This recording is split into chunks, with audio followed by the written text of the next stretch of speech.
Hi, it's Nathan-Josias. Welcome back to this new episode of the Outstanding Vegan. Today I'm with Trent. Hi, Trent. Hey, man. Founder of Oat. Yeah.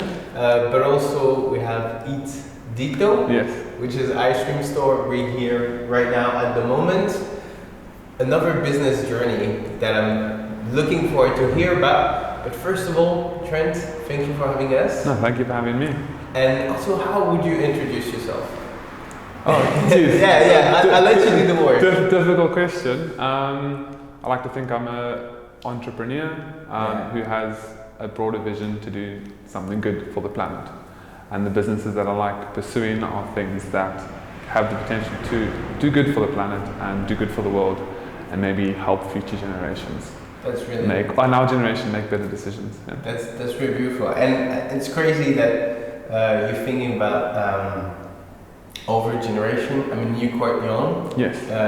How old are you? I'm not that young. I'm 28 now. Okay, you're in your 20s. You know, 20s, yeah. I think it's really something interesting that you talk about helping making an impact on future generation when you're only in your 20s. You know, and not be at this moment you're in your 40s, just like I want to make something. You're already studying something, just like I want to make an impact.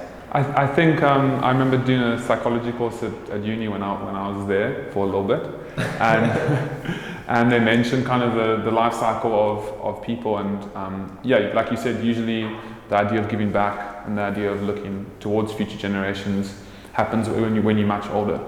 But when I read that, and when I learned about that, I was like, I think that's wrong. I think you need to start young. Otherwise, you have 10 years to make an impact instead of a whole lifetime. Exactly. Yeah, totally makes sense. Yeah. And is this what pushed you to start an entrepreneurial journey? I mean, you told me you started way earlier with something totally different than the food industry.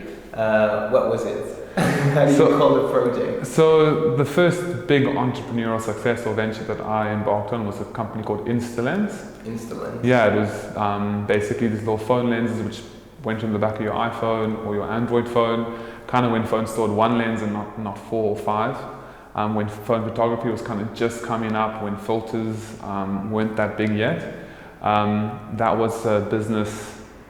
I love business, and I was always thinking about what do we need, and what can I create, and how can I kind of look for a gap in the market. It wasn't as much now focused on what impact can I make. It was more like I just want to make a business. You just want to make a business. Just want to make a business and make money, basically. Exactly. And I was successful at that. I was very blessed. I got to travel told you I was away from Cape Town for 4 years. I got to see a lot of the world. I got to live overseas in Australia. Got to live in a van for 6 months in the United States. Do that whole coastal journey. Yeah, and I saw that you still have a van, or you used to? I used to have a van, yeah. Okay, the real freedom. Yeah, real freedom. Now you're tied. I'm tied to Cape Town, which I don't mind. I think I'll be here for a little bit. I don't blame you. Honestly, I love to be here. A few months. I'm really set to leaving soon. And you're leaving in beautiful weather as well. Yeah, I know, it's absolutely amazing. And why did you make the choice? Because you told me you lived 2 years in Australia after 2 years of travel. Yeah. Why did you make the choice to come back here to start something? Why? I know you're born and raised here, but you could have stayed in Australia, I guess. I think people often bash South Africa. They say it's a difficult country to live in and be successful in, but I think there's so much opportunity here. I think in Australia, for example, the startup cost of starting a business is extremely high. There's a lot of red tape, there's a lot of legislation. South Africans have this growth mindset, I think, and this mindset to build and explore and to do innovative things. And I think that's born kind of from our inequality in the country and our struggle as a country. We deal with kind of difficult things every single day. And I think that opportunity, that kind of mindset drew me back. It's easier to start a business here, I think, and there's more opportunity. And did you find that you would have more support here? Definitely. I got my friends, I got my family. I understand how South Africa works. I was born here, like I said, in Cape Town. I got friends and family, and yeah, I understand how business works. Talking about friend, you started OOT first before ditto, yes? It was OOT first? OOT first. You started with a friend of yours? Yes. My best friend, I saw... I was about to say, do you forget his name? No. So his name's Renato. He's an Italian. He's Italian heritage. He went to I went to Rondebosch Boys, which is a boys' school in Cape Town. He went to Bishops, which is another boys' school. And like in terms of schoolboy rivalry, those are like big schoolboy rivalry, which is quite funny. If you understand Cape Town, it's quite funny that we're working together. But yeah, me and him. I basically saw oat milk when I was in Australia, and I was vegan. So when I came back to Cape Town, I saw there was really nothing on offer. I had so much choice when I was overseas. Different meat alternatives, different milk alternatives, all these different meals in Cape Town. I was like, where are my options? So I said, let's try and make oat milk. When did you make the choice of finding oat? I mean, you say you saw it, so you had the vision of oats while being in Australia? While being in Australia. When was that? That was in my time's bad. I think it was 2016 or 2017. Okay. Yeah. And when did you decide to come back to make it happen? So I didn't actually come back to make it happen. I came back to finish my studies.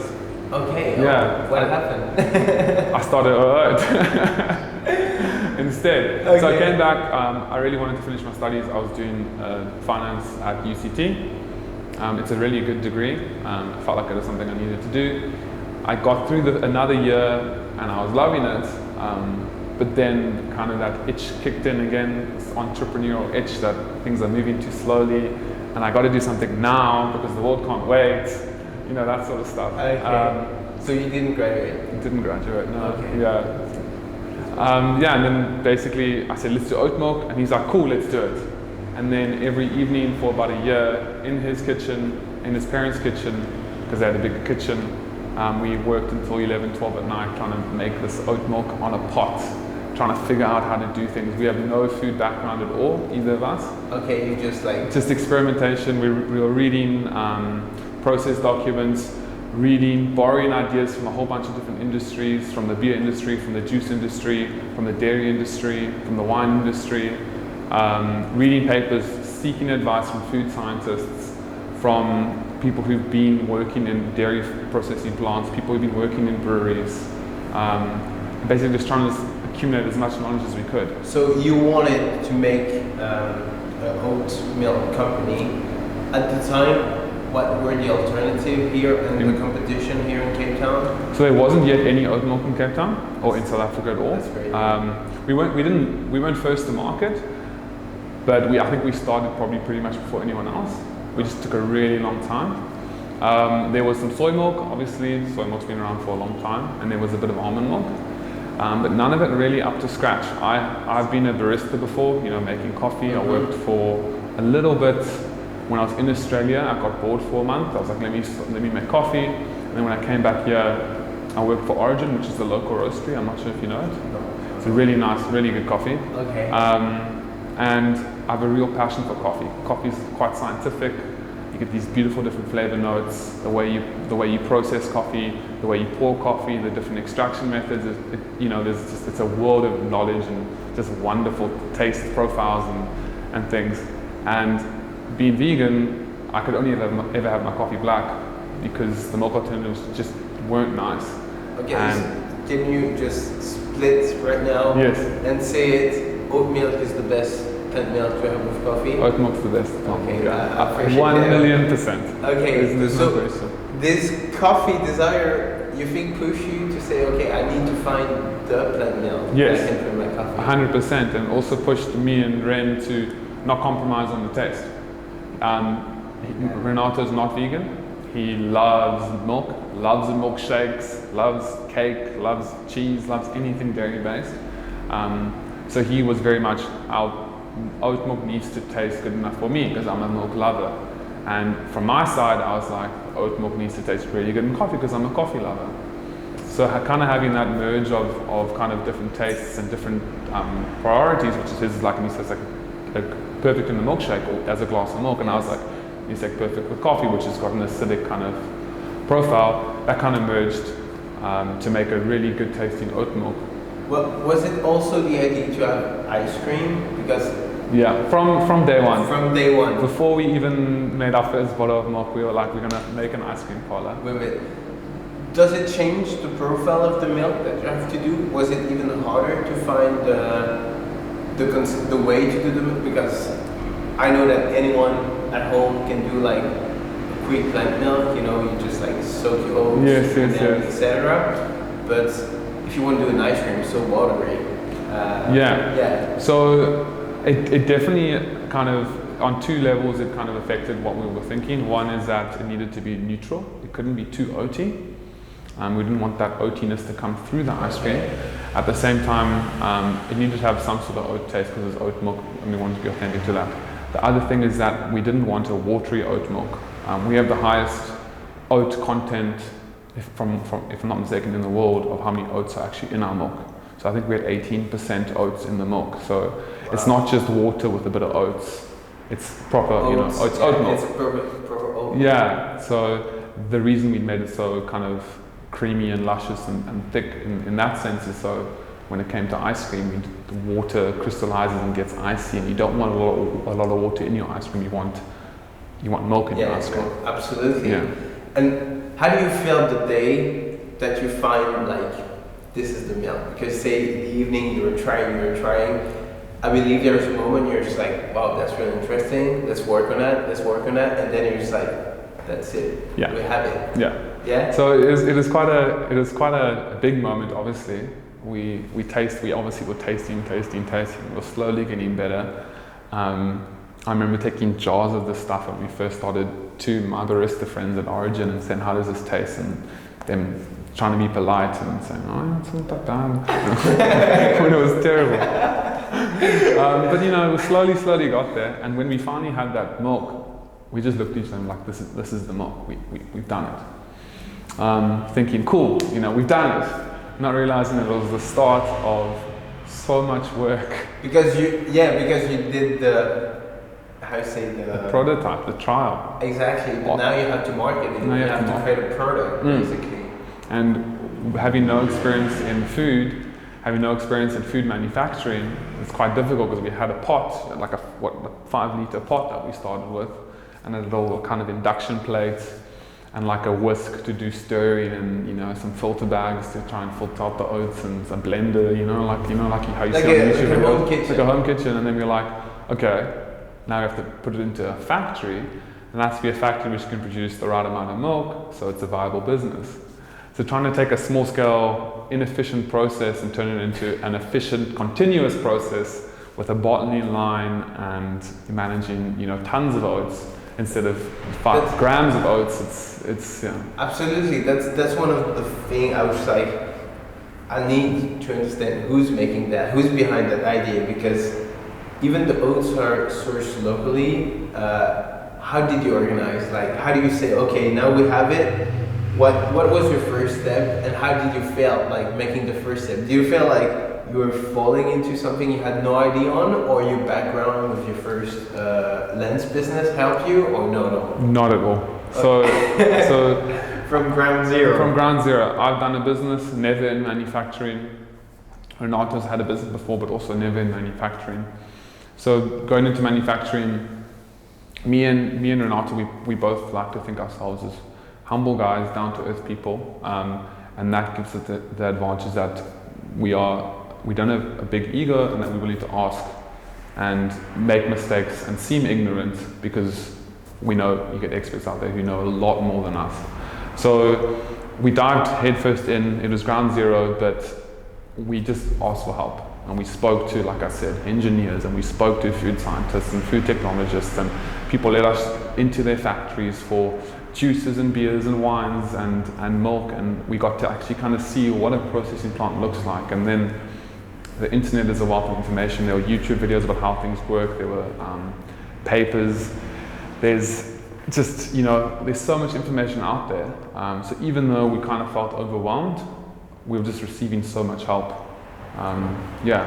So it was kind of headfirst into kind of the abyss. We didn't know what the hell we were going to do, but we just kind of kept at it, and I think just keeping at it and moving forward.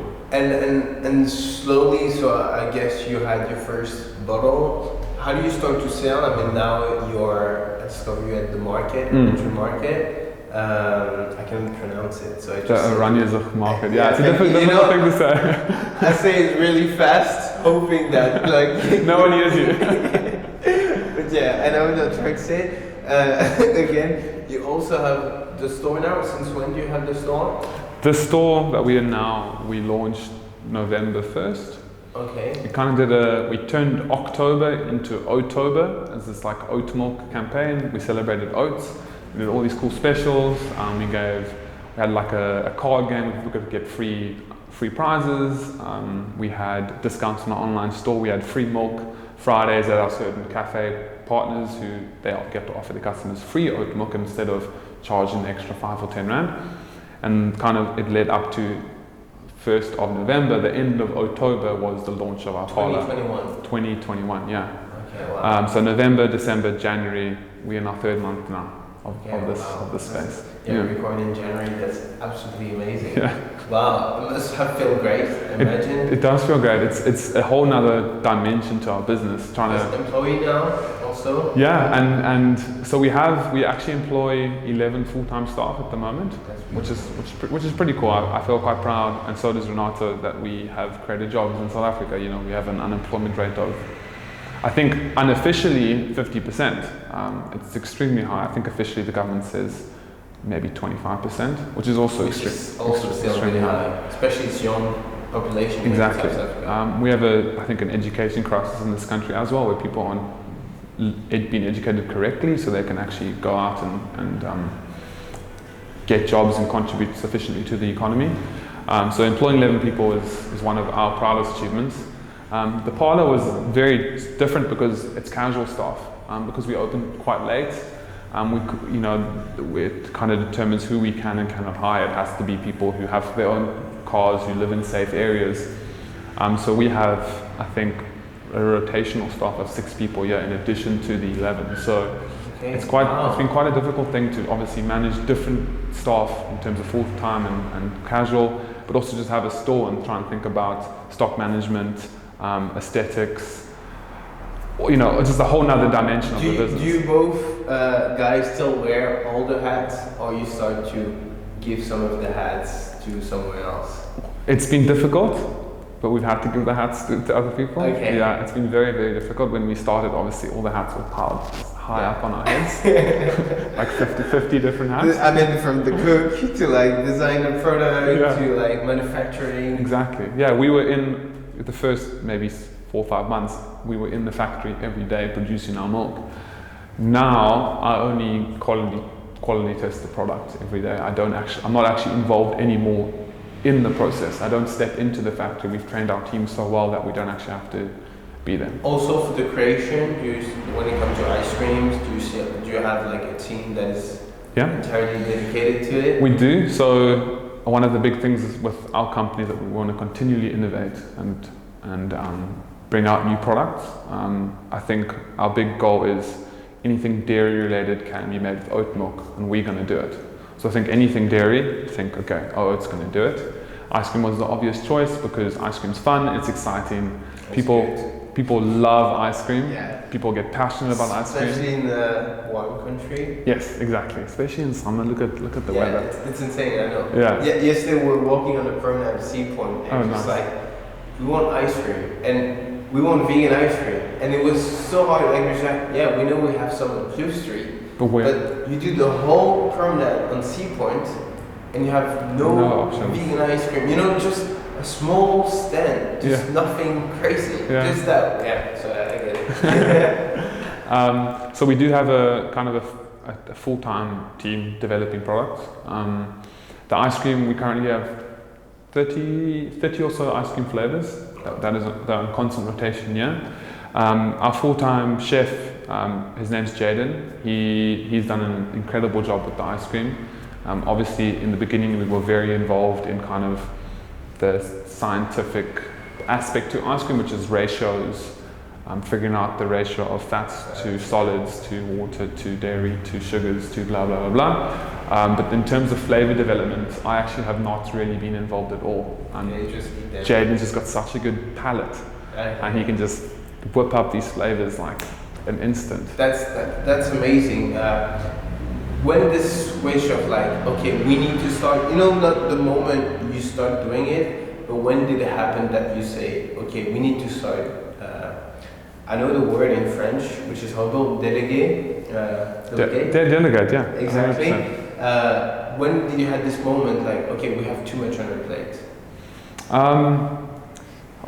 I don't think it was a moment as such. It was a build up of just kind of everything not being done 100% because it just wasn't enough time in the day. And we have such a good team that they kind of just said, Trent, Ren, we can see you struggling, we're going to take that on. Okay. So we've been blessed that we have a really strong team and a really good team. And that's been one of our core principles. I think any successful business, it's not about the founders, it's not even about the product, it's about the team that you have. They make the business. A good team will make a business successful. A bad team will sink a business with the best products and the most visionary founders, Mm-hmm. It's all about the team. And we've been very careful in picking the right people and then trying to nurture and train them in their roles. Most of the team come from no experience in the industry. They're young like us. That was chosen so they didn't pick up any bad habits from other industries. We want to start fresh, and if you need experience, I think you can research online, you can ask for advice. You don't necessarily need to have worked in the industry. Before, so you kind of give them some kind of the company value, the company. Exactly. And with people, our hiring policy is attitude first. I think you can't really teach attitude to someone. Someone has a good attitude or a bad attitude. You can teach them skills. So as long as they've got the right attitude, they're willing to learn and willing to put in the work, and they're passionate about our vision as a company, then they're gonna be successful in their roles. That's right. And so did it help you to take? Did you have a lot of holiday? I know you were you in holiday now?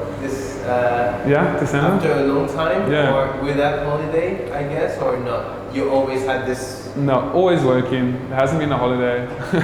Really? Yeah, no holiday. Past years. I don't think I've taken an official holiday in the last couple of years, last 3 or 4 years, since I've been back really. But I did get to, I surf. So I get to take off half a Saturday and go spend it in the ocean. Okay. And I get to go run in the mountains, and I get to spend time with my family. And that's been possible now because I don't have to do everything myself, that I can trust. Okay, it's Saturday, we're at the market. I don't have to stress. Trust the team. There is people there. There are people there doing it. When the parlor opened, the first couple of weeks, I was here every night until closing, very scared about everything. Now I'm actually not even very much involved in the parlor. Kelsey, one of our staff members, she's taken that on completely, and Fulvia, our other staff members, also taken it on. So they've just kind of taken the parlor and they manage it without any input from me, and they're doing an incredible job. And it's so nice that I can trust them. So yeah. That's really cool. That's why you were married. That's why, yeah. So this is the result of not having the chance to shave, to be honest. Okay. Oh shit. Yeah. That's no good. It's the laziness of like. I was just like, it's holiday. Yeah. I don't want to do it. I shave nearly every day. I was like, I don't want to do it. Don't do it today. Yeah, and it's really amazing. Ditto, eat ditto, oat. There is also maize mailing. Millie Mailer, yeah, Millie, which means maize, correct. Okay. It was a company, also myself and Ren, we kind of started it, I think, while we were experimenting with the oat milk. It was taking a bit of time, and we wanted to do something else. We wanted to, have an impact, and as you can tell, Eat Ditto's it's very environmentally focused. Vegan food is naturally environmentally focused. Eat Ditto Millie Mailer was also environmentally focused. The plastic crisis is terrible, as you know. Yes. Especially a surfer, you're connected to the ocean. Exactly. Like surfing, actually, a lot of spot. Like if you're not on Instagram, a lot of spots when you go surfing, you just surf around like plastic. Yeah. Thankfully, Cape Town, we're pretty lucky. I normally surf Scarborough Misty Cliffs, which is towards the Cape Peninsula, and that side's very, very clean. But for example, to surf in Sea Points, plastic bags everywhere in the water. Yeah. And it's horrible. So we wanted to tackle the plastic crisis with the growing e-commerce space. We obviously didn't predict COVID was going to come and actually ramp that up even further. But e-commerce was growing, and Cape Town was one of the fastest growing markets. And with e-commerce comes packaging, which our supply chains and our waste disposal systems are not geared to handle. A massive influx in boxes and plastic bags and stuff. Really, there's recycling here. There's almost no recycling. Like, even if you want to do it, there's no trash, there is no place you can just drop your recycling. Exactly. And also, I think with plastics especially, a lot of plastics say they are recyclable. It doesn't mean they're actually recycled. The term, it is recyclable, is a technical term. It just means technically it is recyclable. It's possible, but like, it doesn't mean that it is. Yeah, exactly. Okay. So we wanted to tackle that, and we started Millimela. Yeah. I can technically run the Olympic, if you ask me, but will I do it? Yeah, exactly. I get it, but did it work? Very smell. So Millimela. Millimela. Yeah, it's an Afrikaans word. So I really struggle with that. Millimela. Millimela. Yeah.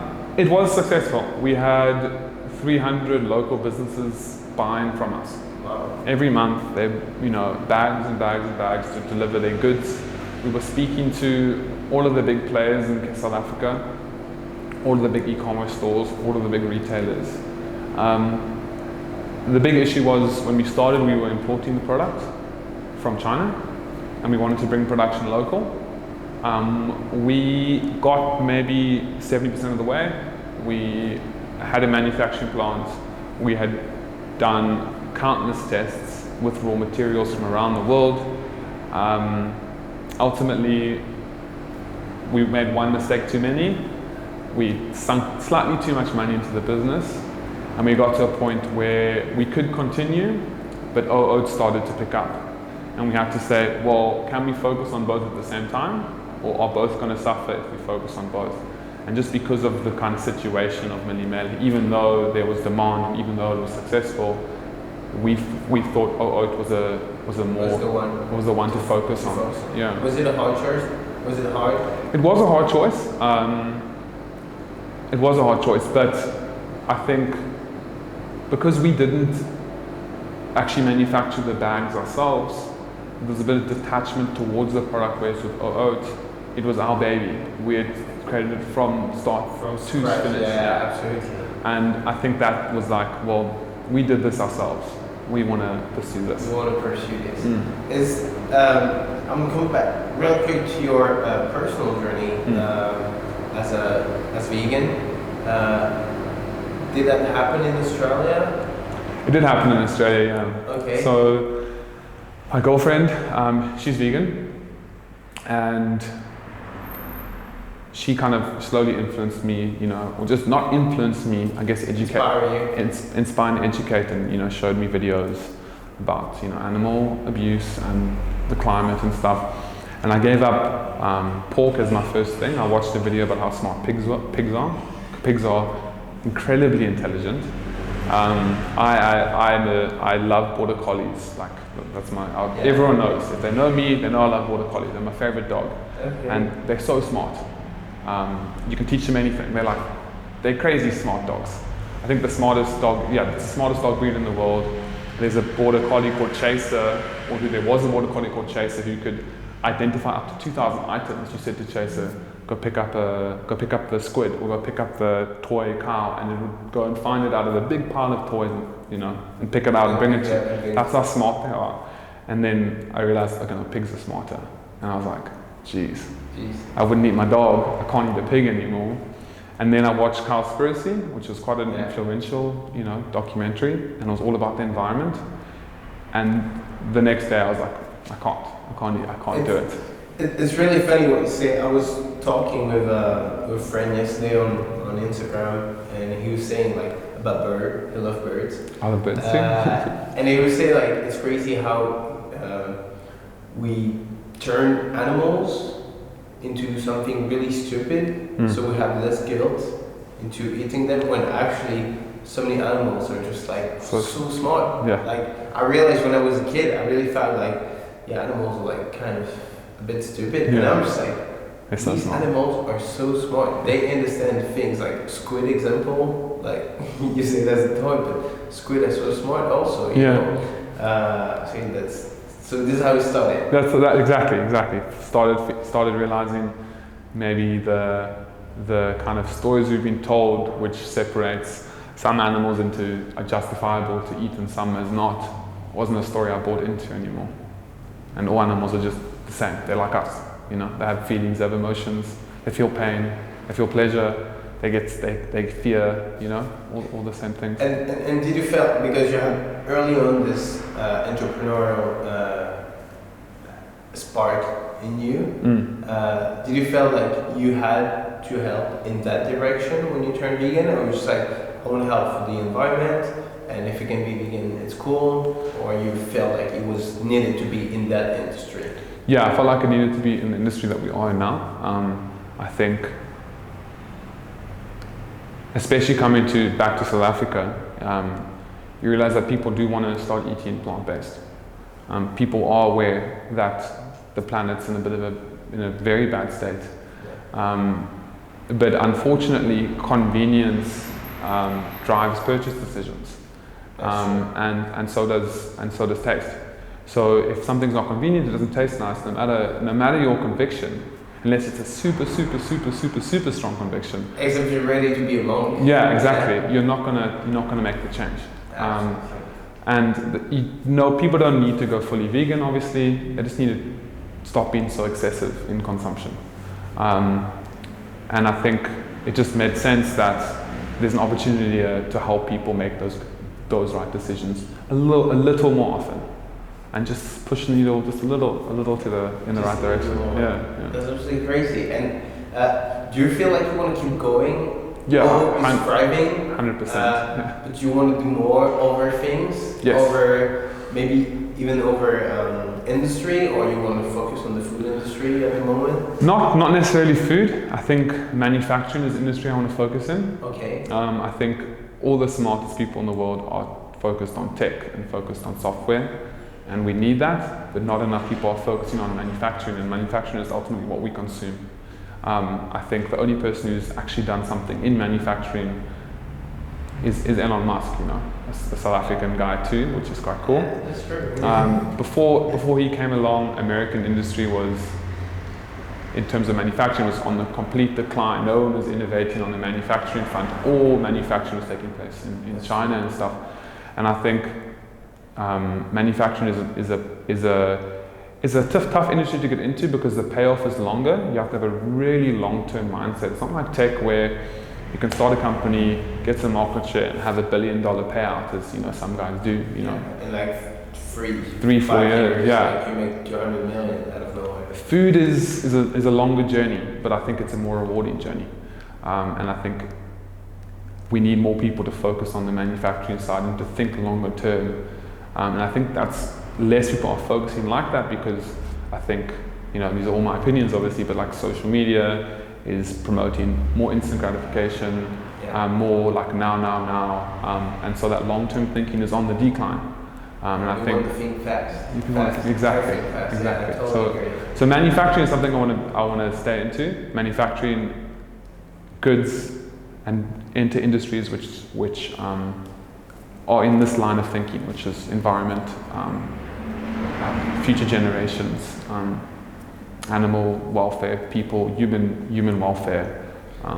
That's really amazing. All in South Africa? No ways. No? I think well, the world's there, you know. The world is here. I think South Africa is probably always going to be this really good starting point, like incubator for me. Yeah. And for him.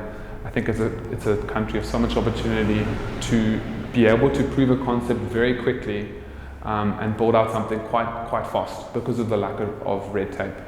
And I think proof of concept South Africa, but if opportunities arise anywhere else, ready to go. Ready to go, yeah. Absolutely. So it makes sense. Do you think, are there any project you want to do by yourself, or you really like the team you're in? I mean, I think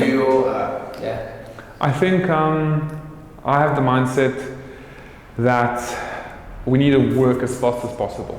We need to, the small difference we can make, we need to make it as soon as we can, because the world needs everyone to make their small differences as fast as possible. Out there, I mean, you can even say out there, like, go do your things. Yeah, exactly. Go do your things. Exactly. I think the team that we have enables us all to move faster. So to break off by myself would be a step backwards in terms of how fast I can make a difference. Yeah, absolutely. Makes sense. Trent, I know your time is limited. I'm so happy you give us time. No, thank you. Today I'm really happy. Where can we find you or find about your brand? You choose what you want to broadcast here. So I'm not big personally on any social media. I like to stay off social media, just because I think it can be a drain of time. It's a powerful medium, but just for me right now, it's not something I'm personally invested in. We can find you at the beach with a surf. Exactly, you can see me in the water. Okay. But the Instagram for this company, Ditto, is Eat Ditto, as you mentioned, EATDITTO. And then for OOT, which is our primary company, it's O, which is OH, then a full stop, and then OAT, OAT. And those are our two Instagram handles, and I think that's the best place to So make sure to follow. And if you're in Cape Town, actually in South Africa, make sure to have a try. The ice cream are amazing. And Trent, we have to talk about how we can make an ice cream store happen in Sea Point. Thank you so much for watching that episode. Thank you, Trent. Make sure to have an eye on the Instagram handle that we'll put right below in the description, and we see each other next week for new episodes. This is an extra bit. Thank you for still being here. I'm adding the extra bit. If you want to hold the mic just like this. Where does that come from? That you can just hold it like this? I think, like I said earlier, being in South Africa makes a big difference. I think there's so much struggle and, like I said, inequality and kind of turbulence in South Africa that you're forced to think out the box. So in terms of entrepreneurial spirit, I think a lot of South Africans have it. My brother is a very successful business person. I think my mom brought us up very well. I think my dad's always been also very entrepreneurial, and I think our parents, made quite a big difference in terms of that. In terms of my drive to want to help and do good by the world, I think that just comes from being exposed to the beautiful planet, which I got to do when I traveled, to truly understand what we have to lose. I think people get so caught up in social media, in shopping, in staying in cities. They don't really venture out and see, well, what's out there? Like, how big is the world? What's the beauty in the world? And I got to go to the most beautiful places in the world. I got to see the most beautiful landscapes. I got to interact with beautiful animals, and in interacting with beautiful animals and understanding their innate intelligence and interacting in a beautiful landscape and sitting on a vista and looking out and losing your thoughts in the beauty of the world. I think you start feeling like you have a responsibility to make a change. And I think I've always felt that I do have a responsibility. First of all, knowing what I know, understanding that I need to make a change, and having the opportunity to make a change means that I have to make a change. It would not sit right with me if I knew what I know and did nothing about it. Yeah. Thanks.